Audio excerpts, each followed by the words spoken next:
It wasn't until a few years ago that I realised that studios are kind of liquid forms. They're designed to change and be customised and pimped and evolve. I always want it to be kind of done, finished, and there'd always be something I'd wanted to change, or usually, let's face it, add.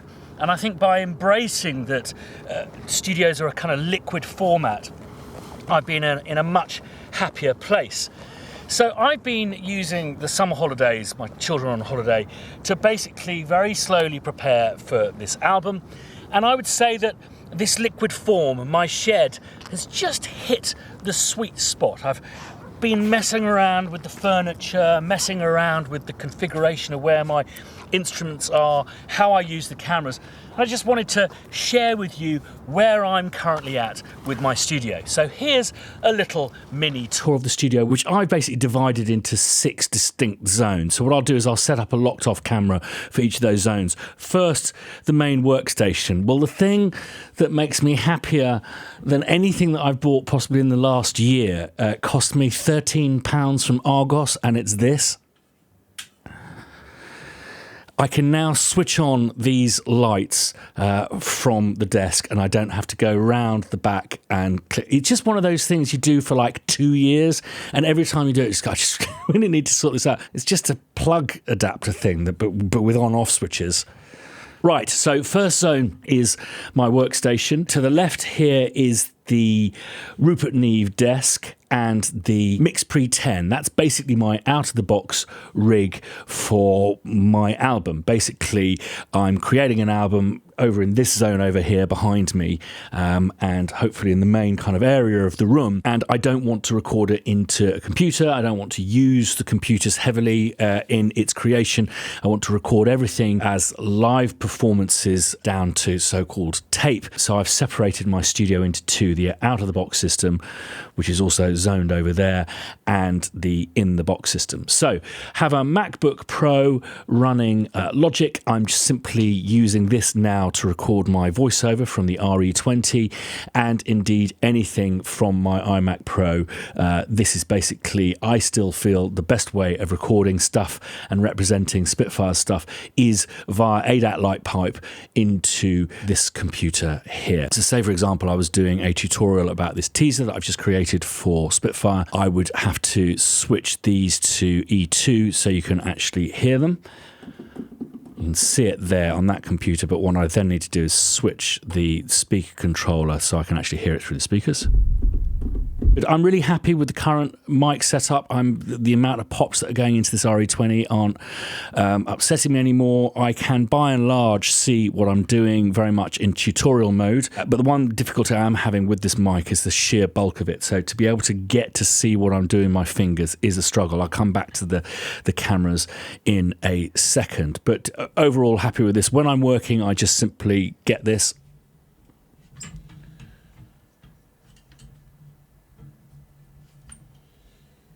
and move it up like that. Using my palette gear still, I'm not happy with the dropouts I get on it. I think it's a great portable device, but it's not great for like really working under the cosh here, because I'm finding I'm having to correct a lot of little blips. So I am looking for an alternative there and may just return to my old Control Freak. Working with the LMK4 Dirt Fur, which is okay. This feels most like a piano, which is what I like about it. But again, being able to get those quieter dynamics seems to be incredibly difficult. And everything is being summed, where my speakers are concerned, into the Neve 8804. Classic, standard, modern practice. Got a mixer, just using first 2 tracks left and right. I don't know why these mute buttons don't seem to work, which is unfortunate, but I can always mute stuff off here on this dangerous audio remote control. So as always, MacBook Pro running Logic and Pro Tools. I'm going to do a thing about why I use both Pro Tools and Logic, and why I use just Logic on some projects and not on others soon. I have up till now been running ScreenFlow, which has been an absolute nightmare. Some of the tutorials I do are with, real hoggy, lots of reverb. That has been problematic. I'll come back to that. This is the solution that Paul and I have found. So, cameras. Currently, you've got 3 cameras. My roaming GH5, filthy lens at the moment, with the, I think this is my 6th Rode VideoMic X they just wear out, basically. So that's probably my most expensive expenditure, kind of regular expenditure at the moment. So I'm getting through about 3 a year, and I'm getting through about one of these every 2 months. Basically these GorillaPods stop working. This lens has seen better days, but this I use for my run and gun simply because it has image stabilization, which the better quality, video quality wise, GH5S's don't have. So currently using the ACAM is a GH5S running very cheap kind of Leica lens. It was about 200 quid, but it seems to be the best suited for this studio. Got it on a very low f-stop, I think 1.4, which makes all this stuff blurry, backgroundy. That's ACAM. It's taken me about 2 years to get this shot absolutely right, and I think I'm just about there, although I've been told that the mirror is distracting. The reason I have the mirror is to actually check that I don't have like a tuft up in my hair when I inevitably change my shirt and stuff, but I do understand that that is slightly distracting, so I'm going to change out that soon. My B-Cam is something I'm still very unhappy with. Basically, it does two jobs, and I'm wondering whether I actually need to kind of rethink cameras doing two jobs and possibly switch to a 3-camera setup. Basically, what I'm doing is when I make a mistake, which is often, I'll then cut to this camera and then cut back to that. But this camera is also used to demonstrate what I'm doing with my faders and with the keyboard. Basically, without having this light in here, I cut the top of my head off. So it's kind of, I quite like the workshopy look with it shooting into the light, but obviously that's not kind of great photography. And also the difficulty is that it isn't really particularly clear what I'm doing with my fingers. So basically, I'm really not using this big screen a huge amount. I've used it on a couple of dramas that I've been working on, but still I don't see the whole screen, so I'm cropping the film that I'm working into it. I much prefer this, and the quality of this screen is amazing. It's an LG, it's a 4K. So I'm actually thinking of binning off this screen. I've got a center speaker down there that I also don't use. I really don't use 5.1. It's just not demanded of me with British TV, and I'm not really doing movies anymore. Possibly if I return to maybe doing a AAA game, I may have to set up a kind of a temporary 5.1 system. I have a number of BM15s that work for that job, so I can set one up if I want to, but I'm just thinking as a permanent setup of getting a third GH5S and having a camera rig that is from directly above, so I can basically cut to that for when I'm actually working and demonstrating how to use faders and the keyboard, and then maybe find a better B-cam shot to cut to as and when I make mistakes. I cut a lot of ums and ahs and kinders out of what I'm doing. My rack here is very crowded at the moment. Basically, the out-of-the-box setup is experimental, so Yellow Technology have given me lots of trailing cables, but here's the main patch bay, which is by and large something I do understand now and works great. It's very, very quick at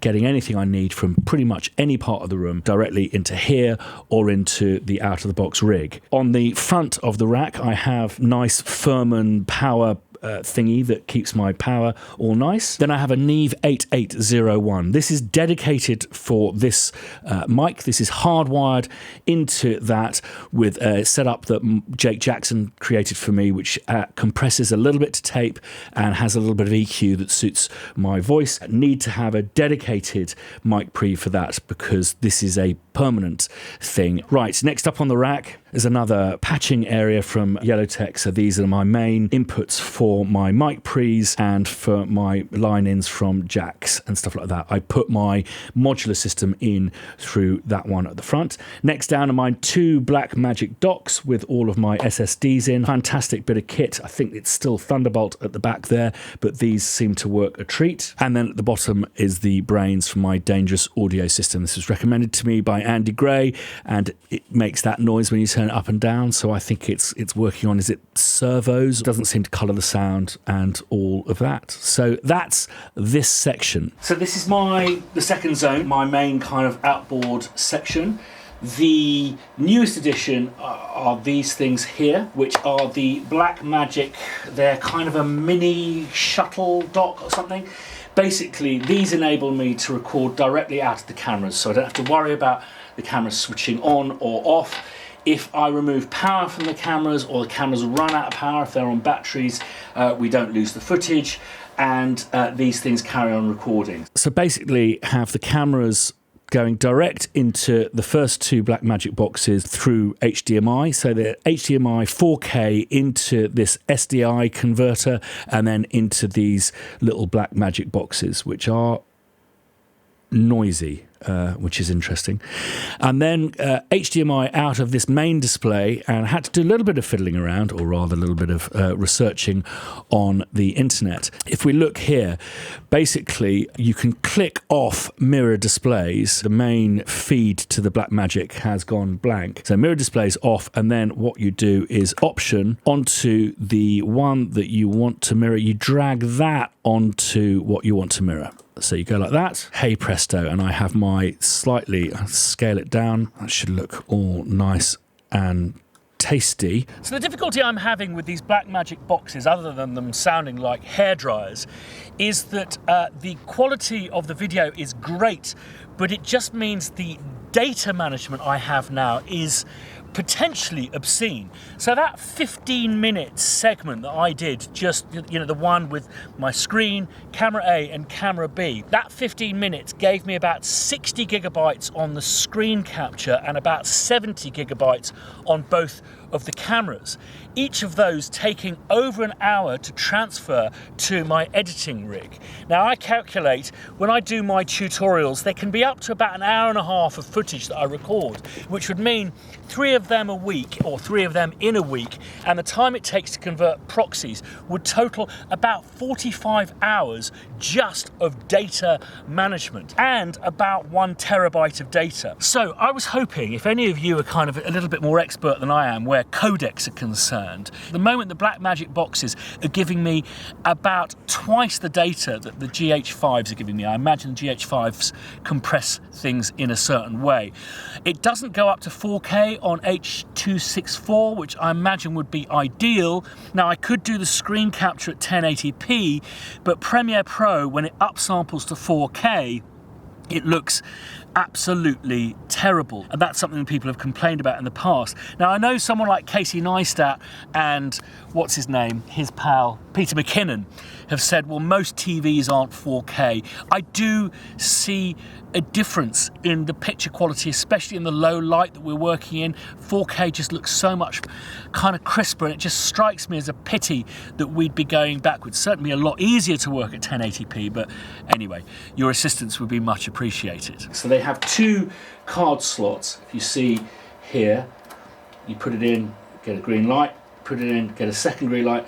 Basically you can get cards, I think up to 256 gigs each. Once one card is full, it'll start recording on the second card seamlessly, but also then what you can do is remove the first card and put another one in if you want that kind of continuous program. Direct out, HDMI out, 4K into HDMI to SDI converters. They go straight in here, and you can see that's A cam, that's B cam, and that's the screen. And that's the biggest reason for getting this, is ScreenFlow's been an absolute bane of Paul and my life, causing computers to crash and freeze, and when it freezes you lose maybe an hour's worth of tutorial. So many have been abandoned over the years, so this is great. You simply whack them into record there.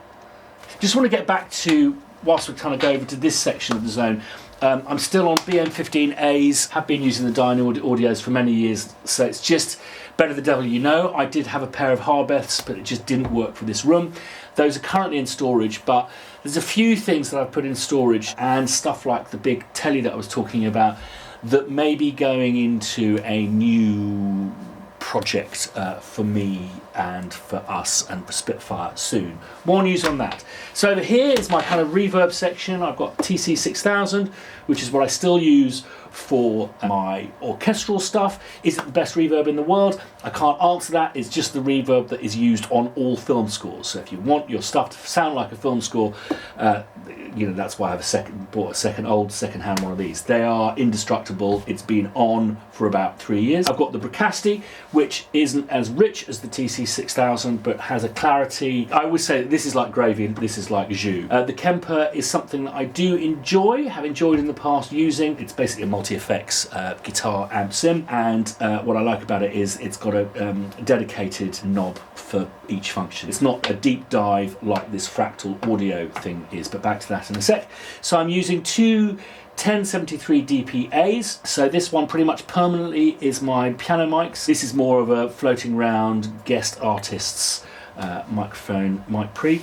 The 8816, which I mentioned earlier, is basically being used as my final summing thing. Occasionally, like for example, linked above, the jam that I did with Oliver and Homai and Louis, that came in handy as a way of routing stuff. I haven't managed to really get my head around the TG1 limiter. That's something that I was hoping to use as a bit of light compression to tape. So that's something I may look at when I start working with artists here for my album. Eventide H8000, which again I haven't really made a lot of use for, but it seems like one of those things that you should always have in your outboard. This is basically my sound better part of the rack, which is the Manley Massive Passive EQ. It's the only EQ I would ever put on strings. I have tried the virtual versions of these, and they sound lovely, but they don't sound the same or as good as the Manley. Also, it's that thing of being able to move two things into the sweet spot so much easier with outboard than with a mouse. Manley Vari-Mu is again my sound better compressor, just a little tickle as a mastering thing. I've got my Posh AD converter, which again I'll use whatever's the most important thing in the room. I'll use that. Brain for the Bricasti, that's Jimi Hendrix's old guitar amp mixer thing. I do use this from time to time. If I want things to sound old-fashioned and vintage, I won't use plugins. I'll just simply stick it into that, and it's good bad, if you know what I mean. It's kind of vintage bad. So down here, Axe-Fx still gets a lot of use to create a lot of the Stevenson's content in Albion. A lot of the pads that I make myself, I stick through the Axe-Fx. I think what I like about it is not many people in our line of work use it, so it has an originality that I like. Symphony.io is my main interface for my iMac Pro. The Dimension D is a vintage, I got this from Japan, vintage Roland chorus. I believe it's the chorus that they put in their expensive Junos and stuff like that. And basically, if I've got a wonderful sounding mono signal but want it to sound stereo, that one, number one. It's only got 4 different settings. You can't change them or tweak them. Gets a bit more chorusy, a bit more pitchy when you hit 4, but basically 1 is just a stereo-wizer, absolutely fabulous. Culture Vulture, best distortion unit on the planet, and something I want to do some stuff with soon. But I've basically been using one of these, I'd say, for at least a decade now. I mean, use it how many times a year? Maybe once or twice, but it's there. It's a stalwart. Here are the brains for my TC6000, and then over to the right here, this is the kind of second installment of the out-of-the-box system. So we've got this lunchbox. So these are all of my compressors, and these are all of my EQs. And you'll notice one change here. Depressingly, Yellow Technology and I didn't manage to get the Neve compressors working. So that's disappointing. So we swapped them out for these BAAs, which I'm looking forward to getting my head around. Here's my Tascam DA6400, which is my 64 track tape machine for my album. I'm going to be recording my album at 96K, so that takes it down to 32 tracks. And here are 2 8-track AES EBU converters that get stuff from my Rupert Neve into this. Here's the Lexicon Vortex. No more needs to be said about that. Not entirely sure if this third zone needs introduction. Not much has changed here, if anything at all, in fact. So I've got JX3P, Jupiter 4, Jupiter 6. This is kind of broken, and also I never liked it. So I think I'm going to give it to the guys down in the HQ in Spitfire to have, provided they get it fixed. I've got this Prophet VS, which is the only digital synth in this whole system, and the classic Juno 6. To this side, we've got the Korg MS2, Roland SH101. This is very rare. It's a Fender P bass, but not as in precision bass, as in piano bass, like the ones that Ray Manzarek used to use in the Doors. They don't go lower than a Rhodes 73 key, but they have a roundness. Imagine playing, say for example, a Fender Precision or a Fender Jazz bass up the neck. You get a wonderful kind of sine wave undertones. the Roland Vocoder Plus, which I've used recently with Harry, and it's great to hear that in action. Moog Prodigy does one thing, does it very, very well, and that thing is bass. And I have been using the Chorus Echo on a few things recently, which I've really enjoyed. So this is the thing I love in this room. It's a Victorian draftsman's desk, and it still very much works. Basically, I use it for a lot of rostrum work when I'm doing unboxing, that kind of stuff, or my silly little diagrams. But it is just a lovely place if I'm feeling a bit weary to stand and do some emails on my laptop and stuff. You can see that I've got a few boxes to open for Modular Monday, alongside a new library from Spitfire Audio. Very excited about that. Right, so this is Zone 5, and if you subscribe to my Instagram, it forms the centerpiece of my most popular gram to date, which is the picture you're looking at now, but without me in it. Basically, this is me setting up, preparing for my album, and this is, yes, it is a dream come true to have this kind of setup. One of my biggest heroes is Herbie Hancock, and there's an album that he did that has this overhead shot of his studio with all of these keyboards. That shot has haunted me in a nice way throughout my life, and to finally achieve something like that is absolutely fantastic. Colonel William Wurlitzer bought this for 200 quid, best 200 quid I've ever spent, and it's in great nick and a wonderful, I much prefer Wurlitzer's Defenders because they have a lot more tone colour. You have a really mellow sound into bright and bitey. The Polyend sequencer, which is going to be very much a centerpiece of the album and the systems creations I'm going to make.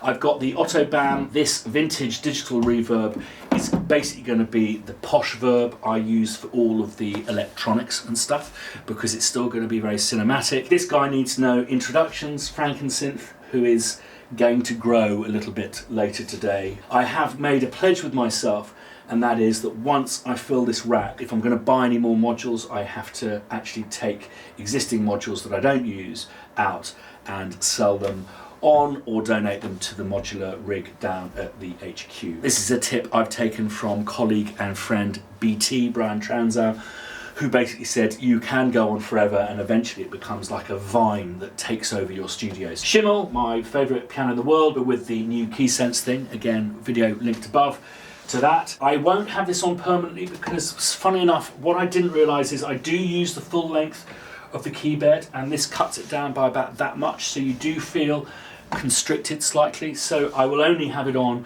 when I'm actually using the KeySense. Now, I'm really lucky that my two piano mics are the Neumann M149s, which are just a staggering mic to have permanently set up on a piano. I'm very privileged to have the mic cupboards that I have here to do that. And then two synths, the Novation Summit, which has become one of my most successful videos, mainly probably because it's quite clickbaity, but I am a massive fan of it. I've also got my Dave Smith Prophet, which I want to work with. I bought that this year and I'm surprised by how little I like it, but I think I just don't like the presets. So I want to work with that a bit. Because the album is going to be largely live stuff, I want the freedom, polyphony and the interactivity of the MIDI, and I have a policy with my vintage keyboards not to midify them because I think it will affect their future value, but also I really do believe in using a synth as it was originally designed. It's very likely that maybe for a couple of tracks I'll swap this out for one of the vintage ones that I will simply play live. Under here we've got my favourite Fender Tweed there, which is used for reamping. That's a sign that I'm in the middle of editing a tutorial, so that if I do need to do any pickups, I don't have continuity issues, or indeed suddenly it's a very crumpled shirt or it has gravy and beer down it. Right, on to the last zone. So as I said before, this camera here is kind of in its permanent position. I'm just going to move it forward so I can get around. I haven't taped it off yet, but it's taken me 2.5, maybe even 3 years to get into the position that I like. It's a combination of it framing well with the studio, but also it is vanity. It's like I do have several chins, and this position is the one that doesn't really kind of showcase them. This is Toy Zone. I don't actually work here. It's just kind of where I come to select the stuff that I want. Zavex, Mooga Fugas, that shouldn't be here. That is going to be set up as part of my album. Spare GH5. And I've got a kind of a charging station here. So basically, with these cameras, I use these. These are basically a hack. They're a battery that go in, but are directly connected to the power. But with this, when I'm roaming with my B-Cam, I use batteries. So I've got several different things, like rechargeable batteries for the lav mics, which I didn't use today because when I'm moving around the studio, it always gets tangled and pulls out and all of that kind of stuff. I'm sitting close to my trusty air conditioner here, which I use probably for about 6 months of the year. This building is totally hermetically sealed, so when it starts getting hot, it becomes an absolute oven. There's just no way of the heat escaping. Got my mic cupboard here, so stuff like my lav mics, radio packs, SM58, C414 is all in there. Got stuff like guitar cables, USBs, and power supplies, and here is my stationery cupboard. Few little bits here. I've got a page out of our catalogue which has the Psycho Prelude, which is one of my favourite pieces of film music. Nice picture of my mum in Till Death Do Us Part. The Hans Zimmer violin sessions for Typhon or Hans Zimmer strings. Quite a fun Japanese poster for Alien that actually does seem to be warping. I bought that whilst I was working on Alien Isolation to be kind of proud about being involved with that amazing project. Minky's still here. Got a nice program from my grandfather, was an actor in the early 20th century and also an impresario. So there he is there, Leslie Henson. It's a boy. Here's the typewriter that's appeared in a few of the vlogs. It's the same one. Wasn't Leonard Cohen's, but it was his preferred model for writing lyrics on. So it has a bit of soul that I enjoy. My latest addition to this particular corner is I wanted a drum stool that rotated so I could move around from side to side, and I've learnt that these are actually called thrones. Drummers, bless. That's just a brief studio tour. I know that Paul's probably going to be doing one of his new studio soon, so I wanted to get mine out of the box first, because once he does his, everyone will just go, piffling shed. Anyway, contributions, feedback, much appreciated, particularly about codecs and video cameras. If you haven't subscribed yet, please do. I'm going to be starting to make this album in September, and I'm going to vlog the entire experience. There's going to be some really exciting sessions. Do ding that bell if you want to be notified the next time I put up a video, and one of those would be fantastic. Always much appreciated. Right, come on dogs, let's go. See you next time.